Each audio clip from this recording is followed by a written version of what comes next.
ശബരിമലയിൽ മണ്ഡലപൂജ നാളെ. മണ്ഡലപൂജയ്ക്ക് അയ്യപ്പ വിഗ്രഹത്തിൽ ചാർത്താനുള്ള തങ്കാങ്കി വൈകുന്നേരം ദീപാരാധനയ്ക്ക് മുൻപായി സന്നിധാനത്തെത്തും.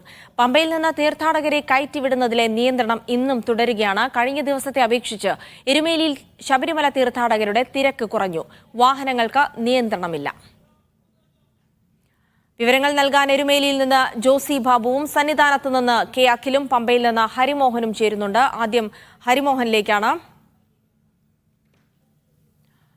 ഹരി, നാളെ ഇപ്പോൾ മണ്ഡലപൂജ നടക്കാനിരിക്കെ ഇന്ന് സ്വാഭാവികമായും സന്നിധാനത്തും പമ്പയിലും നിലയ്ക്കലുമൊക്കെ വലിയൊരു തിരക്ക് പ്രതീക്ഷിക്കുന്നുണ്ട്. പക്ഷേ അത്രത്തോളം തിരക്ക് അവിടെ ഇല്ല എന്നുള്ളതാണോ? ഒരുപക്ഷെ വരും ദിവസങ്ങളിൽ, ഒരുപക്ഷെ വരും മണിക്കൂറുകളിൽ തിരക്ക് മുൻ കണക്കിലെടുത്തുകൊണ്ടുള്ള ഒരു മുന്നൊരുക്കങ്ങൾ അവിടെ നടത്തിയിട്ടുണ്ടോ? പ്രത്യേകിച്ച് സുരക്ഷ കൂട്ടുകയോ പോലീസുകാരുടെ എണ്ണം വർദ്ധിപ്പിക്കുകയോ അത്തരത്തിൽ എന്തെങ്കിലും നീക്കങ്ങൾ ഉണ്ടായിട്ടുണ്ടോ?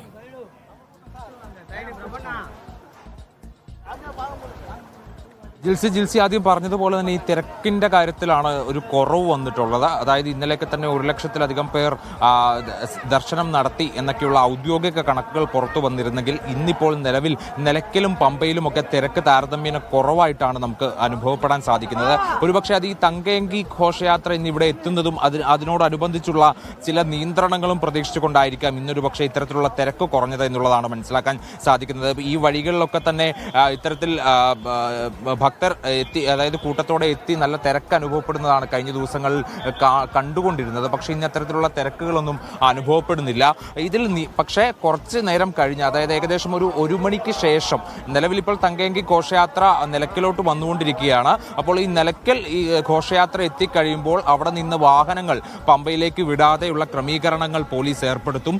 അങ്ങനെയുള്ള സാഹചര്യത്തിലാകും വലിയൊരു നീണ്ട നിര വാഹനങ്ങളുടേതായി നിലയ്ക്കൽ കാണാൻ സാധിക്കുക. ആ സമയത്തായിരിക്കും ഇത്തരത്തിൽ തിരക്കുണ്ട് എന്നുള്ള രീതിയിൽ നമുക്ക് അനുഭവപ്പെടുകയും ചെയ്യുക. ഒപ്പം തന്നെ ഇങ്ങോട്ടേക്ക് പമ്പയിലേക്ക് തങ്കയങ്കി വരുന്നത് പ്രമാണിച്ച് ഈ ഏകദേശം 1 മണി 2 മണിയോട് കൂടി തന്നെ പമ്പയിൽ നിന്ന് ആളുകളെ, ഭക്തരെ മുകളിലേക്ക്, അതായത് മലയിലേക്ക് സന്നിധാനത്തേക്ക് കയറ്റി വിടാതെ ഇവിടെ നിയന്ത്രണം ഏർപ്പെടുത്തുന്നുണ്ട്. അപ്പോൾ അത്തരം സാഹചര്യങ്ങളിലായിരിക്കും ഭക്തർ ഇവിടെ കൂട്ടത്തോടെ നിൽക്കുന്ന ഒരു സാഹചര്യം, കാത്തു നിൽക്കേണ്ടുന്ന ഒരു അവസ്ഥയൊക്കെ വരിക. ഏകദേശം 1 മണി മുതൽ 6 മണി വരെയാണ് ഇത്തരത്തിൽ നിയന്ത്രണം പറഞ്ഞിരുന്നതെങ്കിലും തങ്കയങ്കി ഘോഷയാത്ര ഇങ്ങോട്ടേക്ക് എത്താൻ കുറച്ചുകൂടി നേരം വൈകും എന്നുള്ളതാണ് നമുക്ക് ഈ ഘട്ടത്തിൽ മനസ്സിലാക്കാൻ സാധിക്കുന്നത്. അതുകൊണ്ട് തന്നെ 1 മണി എന്നുള്ള നിയന്ത്രണം ഒരുപക്ഷെ 2 മണിയോടുകൂടി മാത്രമേ തുടങ്ങാൻ സാധ്യതയുള്ളൂ. ഇപ്പോഴും നിലയ്ക്കൽ നിന്ന് വാഹനങ്ങൾ പമ്പയിലേക്ക് വിടുന്നുണ്ട്.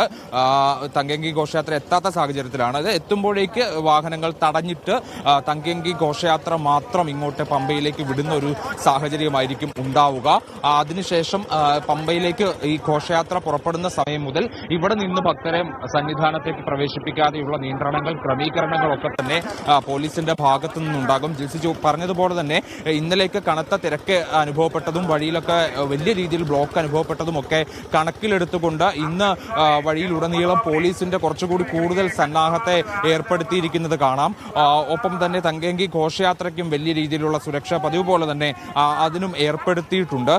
എന്തായാലും ഇന്നിപ്പോൾ ഈ 1 മണി മുതൽ 6 മണി വരെയുള്ള സമയത്തായിരിക്കും ഈ ഭക്തരെ വലിയ രീതിയിൽ നിയന്ത്രിക്കുന്നത് എന്നുള്ളത് കൊണ്ട് തന്നെ എന്തെങ്കിലും രീതിയിൽ ഭക്തരുടെ ഭാഗത്തു നിന്ന് എന്തെങ്കിലും തരത്തിലുള്ള പ്രശ്നങ്ങളോ മറ്റോ ഉണ്ടായാൽ ആ സമയത്ത് മാത്രമായിരിക്കും ഈ പോലീസിന്റെ ഭാഗത്തു നിന്ന് കാര്യമായ രീതിയിൽ ഉള്ള ഒരു നിയന്ത്രണവും ഒക്കെ ശക്തിപ്പെടുത്തുന്ന ഒരു നിലയിലേക്ക് എത്തുക എന്നുള്ളതാണ് മനസ്സിലാക്കാൻ സാധിക്കുന്നത്. പക്ഷെ നിലവിലത്തെ സാഹചര്യത്തിൽ വളരെയധികം സുഗമമായി ഇന്ന് ഭക്തർക്ക് ഇതുവരെ ദർശനം നടത്താൻ സാധിച്ചിട്ടുണ്ട്, സന്നിധാനത്തേക്ക് എത്താൻ സാധിച്ചിട്ടുണ്ട് എന്നുള്ളതാണ് ഈ പമ്പയിൽ നിന്ന് നമുക്ക് നോക്കുമ്പോൾ മനസ്സിലാക്കാൻ സാധിക്കുന്നത്. കാരണം ഇന്നലെയും കഴിഞ്ഞ ദിവസങ്ങളിലും ഒക്കെ തന്നെ കണ്ട ഒരു കനത്ത തിരക്ക് ഇവിടെ അനുഭവപ്പെടുന്നില്ല എന്നുള്ളതാണ് ഇതിൽ ഏറ്റവും പ്രധാനപ്പെട്ട കാര്യം. ജിൽസി, ശരി. ഹരിമോഹനാണ് പമ്പയിൽ നിന്നുള്ള വിവരങ്ങൾ നൽകിയത്. പമ്പയിൽ നിന്നുള്ള കാഴ്ചകൾ കാണാൻ കഴിയും. വലിയ തിരക്ക് ഇന്നിപ്പോൾ പമ്പയിൽ അനുഭവപ്പെടുന്നില്ല എന്നുള്ളതാണ്. വലിയ നിയന്ത്രണങ്ങൾ ഏർപ്പെടുത്താതെ തന്നെ ഭക്തർക്ക് സുഗമമായി പോകാനുള്ള ഒരു സൗകര്യം ഇന്നിപ്പോൾ പമ്പയിലുണ്ട്.